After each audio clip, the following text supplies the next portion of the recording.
Untuk bicara soal kedaulatan itu paling paling semangat ya kalau bicara soal oligarki itu paling senang ya. Kalau hadir dan paling terdepan gitu ya. Saya menyatakan bahwa sebenarnya saya biasanya bicara kayak India gitu, kesimpulan dulu baru menguraikan. Oh gitu ya. Jadi saatnya Presiden Prabowo kalau menyelamatkan negeri ini sudah melakukan operasi pengambilan kembali kedaulatan Indonesia. Maksudnya apa nih? Karena Joko Widodo 10 tahun terakhir, akumulasi dari sekian lama, tapi Joko Widodo betul-betul sudah menyerahkan kedaulatan Indonesia kepada oligarki dan asing. Ada 5 kedaulatan yang sudah diserahkan oleh Joko Widodo. Satu adalah kedaulatan politik, itu sudah diserahkan kepada oligarki. Faktanya tidak ada partai politik pun bicara di saat rakyat menderita. Dan puncak penderitaan adalah banjir di Sumatera, tidak ada partai politik bicara. Karena yang merusak Sumatera adalah oligarki, temannya partai politik. Iya ya. Ya, nggak ada bicara. Nggak ada yang bicara ya? Nggak ada. Oligarki partai. Oligarki partai. Nah, Masumi yang bicara ya. Nah ya, karena belum masuk. Oh iya. Jangan ditambahin itu. Nah, jadi memang tidak bisa dibantah bahwa oligarki sudah mengambil alih partai politik. Ya, tidak pernah kita mendengarkan kalau ada perampasan aset, ada penggusuran rakyat, partai politik diam. Saya kasih contoh, di PIK 2 tidak ada partai politik pun yang bicara. Gubernurnya malah membiarkan rakyatnya di penjara dan berlaku seluruh Indonesia. Partai Manusia Merdeka. Ya, ya. Nah, itu berarti partai politik sekarang sudah diambil alih oleh oligarki. Oke. Kedaulatan yang kedua adalah kedaulatan hukum. Ini juga sudah diserahkan oleh Joko Widodo kepada penegak hukum. Coba kita bayangkan, nanti Ahmad Yani menjelaskanlah bagaimana keberanian namanya Kapolri menerbitkan Perpol nomor 10. Nanti Bapak jelaskan. Saya hanya menyatakan bahwa karena itu permintaan oligarki, maka dia berani melakukan apapun. Dan hampir tiap hari saya menghadiri namanya pengadilan, itu pengadilan pesanan oligarki untuk memenjarakan rakyat. Itu di mana-mana seluruh Indonesia. Coba bisa bayangkan Pak Yusuf Kalla digusur oleh oligarki karena dia oligarki sudah mengendalikan hukum. Jadi Bang Heru jangan pernah berharap bahwa ada kedaulatan hukum. Yusuf Kalla aja nggak bisa melawan. Seorang mantan presiden 2 kali, presiden 2 kali. Nah, tokoh Sulawesi Selatan dan dirampok tanahnya di Sulawesi Selatan. Telah betul ya. Mantan ketua umum Golkar. Dan yang melakukan, coba Anda bayangkan, pada saat eksekusi itu adalah grup alumni Lemhanas yang melakukan koordinasi untuk melakukan penggusuran terhadap tanah tersebut. Bayangkan, Lemhanas yang kita banggakan, ternyata alumninya adalah keluar sebagai komunitas mafia tanah untuk menggusur. Ini maksudnya bintang 2 dari bintang 2, 3 bintang 2 di situ. Ya. Aktif loh, bukan nggak aktif. Coba bayangkan, artinya yang aparat tubuh nanti yang hijau, yang coklat, yang ini semua sudah dikuasai juga oleh oligarki, bisa diatur oleh oligarki. Nah, itu namanya hukum. Tidak ada namanya rakyat yang bisa melawan oligarki dimanapun di seluruh Indonesia, mulai dari hutan, gunung, sampai laut, sampai kota besar. Tidak ada lagi yang bisa melawan. Artinya Joko Widodo betul-betul sudah menyerahkan kedaulatan hukum kepada oligarki. Yang ketiga adalah kedaulatan ekonomi. Kalau ini clear sekali, kedaulatan ekonomi tadi katakan bisa mempraktekkan data dan pertumbuhan seakan-akan hanya dia yang punya hak. Saya menyatakan kedaulatan ekonomi dan hukum itu bercampur aduk. Kita contohlah Sumatera yang kita bahas sekarang. Bayangkan itu namanya hutan di Bukit Barisan. Itu hutannya dari APBN loh, bukan hutan alam. APBN, ya penghijauan yang pakai APBN. Reboisasi dulu. Nah, menanam hutan pinus. Hutan pinus itu dipakai oleh rakyat dulu untuk mengambil getah pinus. Ini tahun berapa ini? Ya tahun 70-an, itu masih Orde Baru. Nah, pada saat besar, datanglah mafia, datanglah oligarki ini. Wah, saatnya kita melobi kehutanan untuk kita dapat HPH. Dapatlah di HPH, dia babat hutan itu dari APBN loh. Dan dapat untung untuk menyogok lagi para politisi dan pengambil kebijakan. Setelah banjir, kita diminta membayar lewat APBN dan rakyat bergelimpangan hanya karena oligarki. Dan kita menyatakan ekonomi sudah dikuasai mereka. Ini faktanya banyak sekali. Nanti Pak Hafiz Abbas bisa menjelaskan seperti apa mereka menguasai. Kita udahlah, jalanlah Pak Hersu. Kita ingat dulu Astra itu pabrik mobil dan pabrik motor. Tapi sekarang kita menemukan Astral Land. Sudah masuk di kota. Coba Bapak bayangkan Sampurna yang betul-betul pabrik rokok, dia dikasih HGU di mana-mana, setelah itu dia jual ke asing. Dan saya yakin betul bahwa lahan-lahan yang mereka miliki sekarang itu sudah milik asing. Bukan milik lagi oleh Indonesia. Terus itulah siklus yang terjadi di Indonesia terhadap kekuasaan ekonomi. Siklusnya sederhana.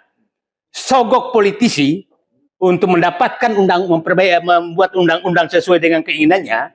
Sogok pengambil kebijakan untuk mendapatkan selembar izin HGU, HTI, HGB dan lain-lain.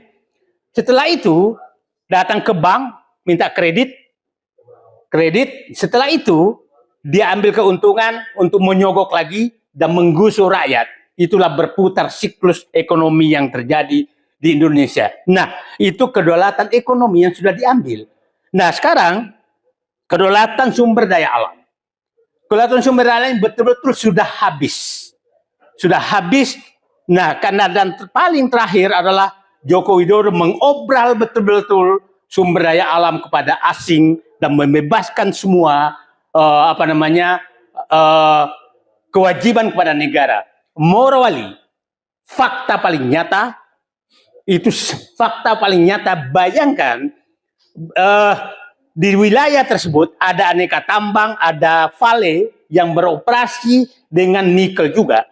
Tapi datang Cina yang di backup oleh bintang-bintang. Dan bintangnya pasti orang udah tahu semua. Dari pasukan khusus. Bintang gemintang. Dan bintang-gemintang. Nah, coba bayangkan dia dibebaskan dari pajak, dari cukai, dari segala-galanya. Tenaga kerja asing, banknya mereka, sementara BUMN diwajibkan untuk melakukan itu. Nah, jadi kalau Pak Joko Widodo dulu mengeritik terus Freeport, Anda membuat lebih parah dari Freeport. Freeport tuh bayar pajak, bayar bea, tidak masukkan royalti, bayar tidak masukkan tenaga kerja asing berlebih. Tapi para pendukung-pendukung Jokowi seakan-akan Jokowi pahlawan. Dia menggunakan Freeport untuk menutupi perampokan sumber daya alam di seluruh Indonesia, mulai Marwali, kemudian kemarin di Ketapang. Bayangkan pasukan, saya cukup sedih. Bayangkan tentara lari kemarin tuh, lari katanya takut karena jumlahnya lebih banyak. Gimana kualitas tentara seperti ini di Ketapang? Dan gimana kualitas tentara seperti itu? Ya kalau perlu mati 15 orang, tapi nggak apa-apa. Nah, dia memilih karena jumlahnya banyak, maka kami mundur. Maksudnya mundur itu ada yang perintah mundur, ya kan? Nah, ini saya was-was sekali kalau tentara kita. Mohon maaf, Pak Jenderal Gatot Nurmantio, saya udah mulai takut di Indonesia ini karena ternyata tentara kita sudah lari kalau ada orang Cina datang, Pak. bawa senjata yang lebih rendah kualitasnya gitu. Nah, jadi bayangkan di Ketapang, saya nggak kebayang di Morowali, saya nggak kebayang di Wadabai, saya nggak kebayang di wilayah lain. Itu, nah, jadi kedaulatan betul-betul sudah diambil, kedaulatan sumber daya alam, dan menurut saya itu sinyal yang dia kirim bahwa jangan coba ganggu kami akan melawan. Kami itu maksudnya bukan kawasan koalisi aksi menyelamatkan Indonesia. Kami itu ada antara Cina jangan coba melawan, walaupun negaramu kami akan lawan. Kira-kira sudah begitu sinyal yang dia kirim. Saya takutnya nanti, kan kemarin beberapa hari lalu, waktu Jenderal TNI Syafri Samsudin menyatakan ada republik dalam republik. Ya kan? Musuh dalam selimut. Musuh dalam selimut.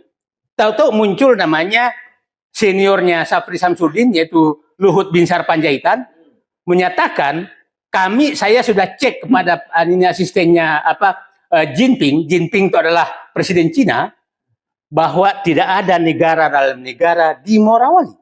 Coba Anda bayangkan, beliau masih menjabat, seorang penjabat tidak percaya kepada menterinya, artinya tidak percaya kepada Prabowo. Dia lebih percaya kepada Jinping daripada Presiden Prabowo yang menyatakan ada negara dalam negara.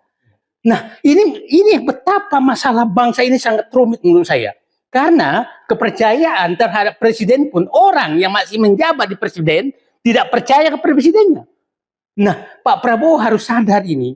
Orang di sekitarnya udah nggak percaya ke presidennya. Dia percaya kepada Jinping daripada kepada Prabowo. Nah,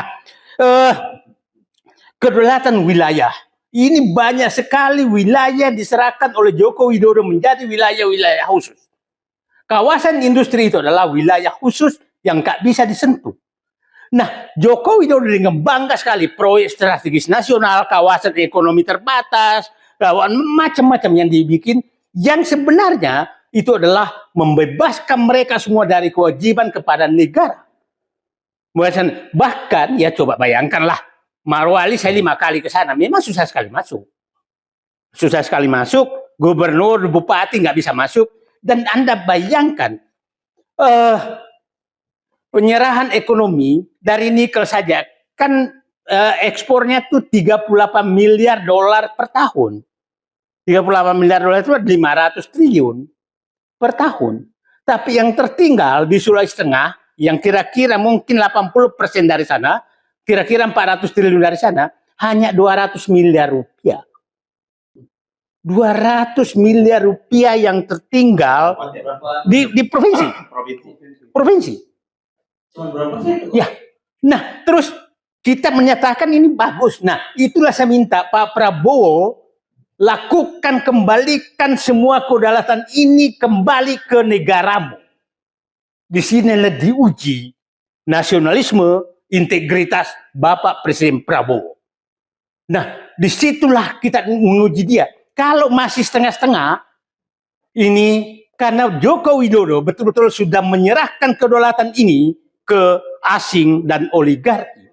Nah, jadi Pak Prabowo sekarang, kami berharap Pak Syafri Samsudin jangan pernah gentar, karena kami tahu Bapak sedang diserang sekarang. Bapak diserang sekarang sebagai Panglima Perang mengembalikan kedaulatan Indonesia. Jadi saya bilang, Pak Prabowo sekarang Indonesia tidak punya lagi kedaulatan. Kami akan bersama Bapak apabila Bapak memang ingin mengembalikan kedaulatan yang saya ulangi tadi, 1, kedaulatan politik, kedaulatan hukum, kedaulatan ekonomi, kedaulatan wilayah, dan kedaulatan sumber daya alam. Itu yang kami harapkan Bapak lakukan. Operasi sekarang, operasi Bapak harus menyatakan sekarang Indonesia dalam keadaan darurat, maka perlu operasi pengembalian kedaulatan Republik Indonesia. Jangan hanya ngomong-ngomong. Terima kasih. Assalamualaikum warahmatullahi wabarakatuh. Gugat. Pak Prabowo, udahlah. Buang EU pakai EU dan bangkitkan kembali nasionalisme dan patriotisme. 5 tahun lalu diambil keputusan untuk membentuk satu organisasi masyarakat untuk menghidupkan harapan pada negeri ini. Namanya KAMI, Koalisi Aksi Menyelamatkan Indonesia. Menyelamatkan, kami memilih istilah itu, menyelamatkan. Artinya ada ambang batas untuk menentukan kita mau hidup apa mau mati. Tapi kelihatannya Presiden Prabowo agak peka dengan orang-orang yang berpikir. Nah, itu beliau kemarin mengatakan, banyak orang pintar, tapi cuma bisa bicara. Banyak orang pintar jadi pengkritik pemerintah. Dalam nada sinis Presiden. Artinya, Yang dikumpulkan dalam pemerintah orang bodoh dong. Orang dungu itu. Kan logikanya begitu kan. Jadi kelihatannya ada masalah dalam komunikasi politik. Kecuali yang dimaksud Pak Prabowo adalah banyak orang pinter ngomong. Pinter ngomong lain dengan orang pinter yang ngomong. Orang pinter yang ngomong itu untuk memberi kritik. Tapi orang yang pinter ngomong doang, mereka adalah buzzer. Kita mulai membaca kegelisahan anak-anak muda yang tidak melihat prospek untuk bersaing di 2029 karena menganggap bahwa dari awal arah 2029 sudah ditentukan oleh dinasti Solo yang kemudian tidak mau dikoreksi oleh Presiden Prabowo. Saudaraku sekalian, emak-emak, gengsi, rekan-rekan semuanya, setelah air, apa yang kami sampaikan hari ini bukan kritik biasa. Ini adalah transisi dari Presiden Joko Widodo kepada Presiden Prabowo Subianto tidak berlangsung dalam kondisi negara yang sehat. Ia terjadi dari beberapa kedaulatan. Jadi Pak Jokowi ini tidak menyerahkan kedaulatan kepada Pak Prabowo karena kedaulatan baik itu politik, ekonomi, kemudian hukum, sumber daya alam dan wilayah sebagian sudah diberikan kepada oligark seperti yang disampaikan oleh Pak Saidi tadi. Saudara-saudara, ini kami sampaikan karena kecintaan pada Kop Tribata.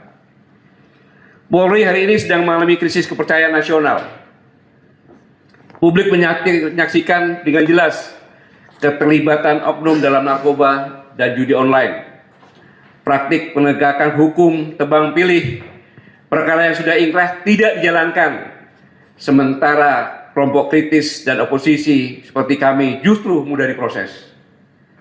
Yang lebih memprihatinkan, alih-alih melakukan reformasi total, Kapolri justru menerbitkan peraturan Polri nomor 10 tahun 2025 yang mengatur penempatan polisi pada sedikitnya 17 jabatan di ranah sipil dan lembaga pemerintahan. Ini bukan sekedar kebijakan yang keliru, ini adalah pembangkangan konstitusi.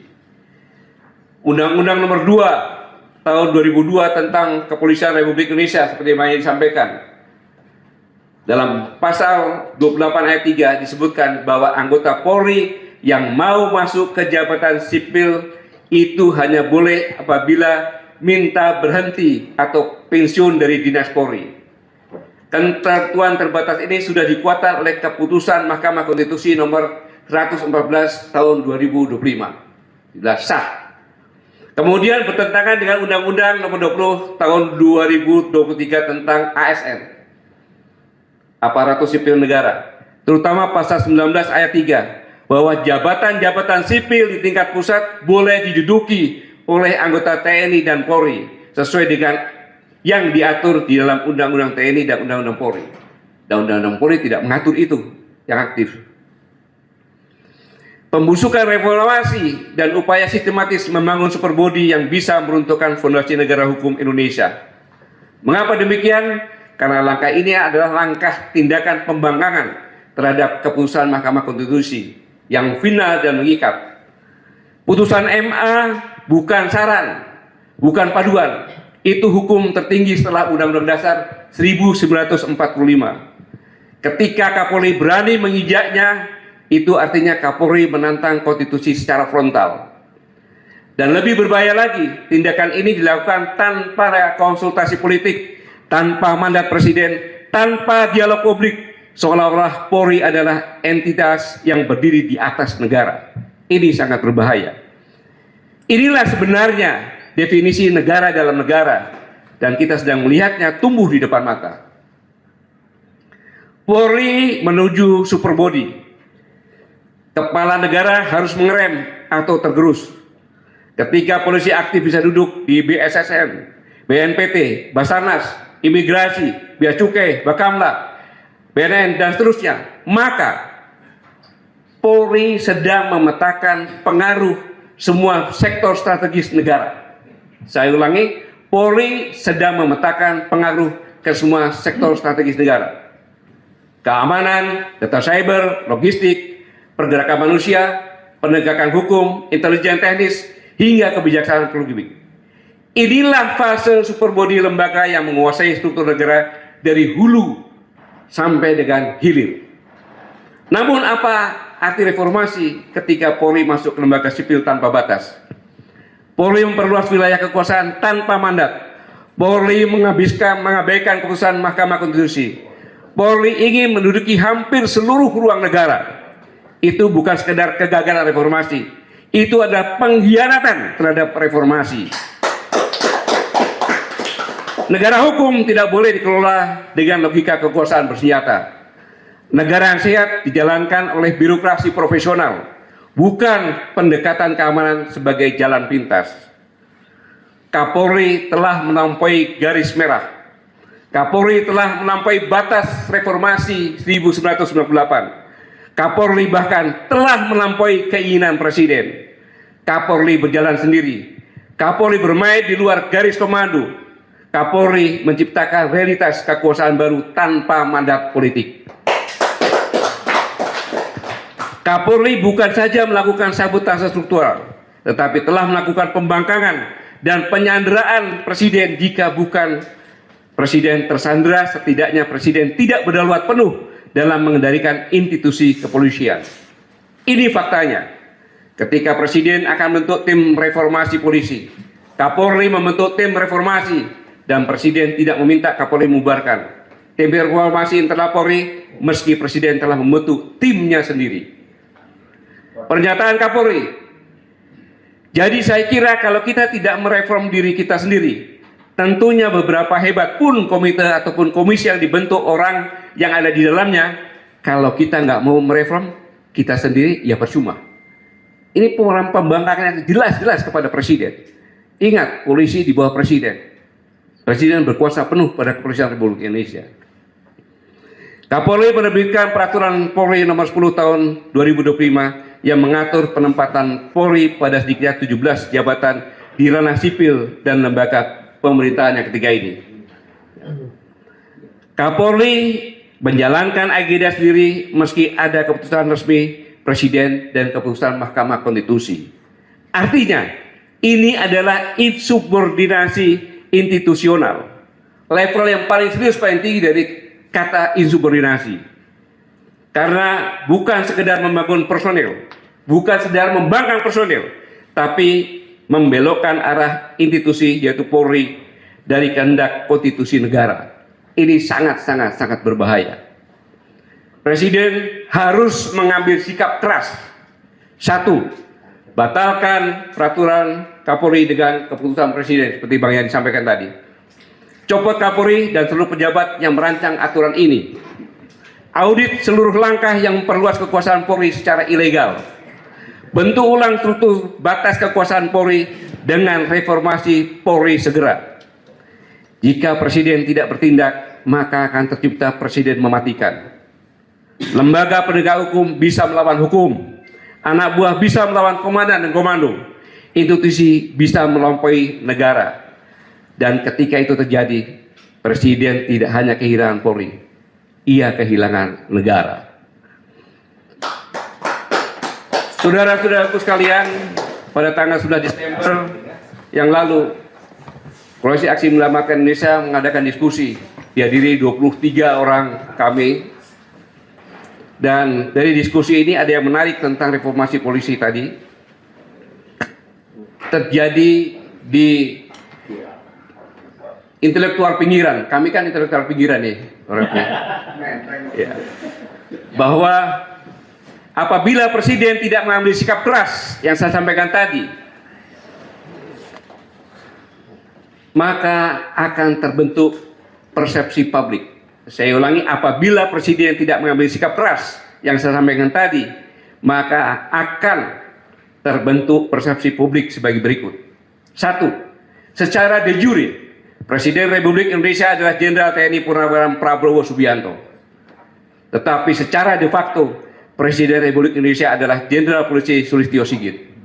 Dan keduanya dikendalikan oleh Jokowi.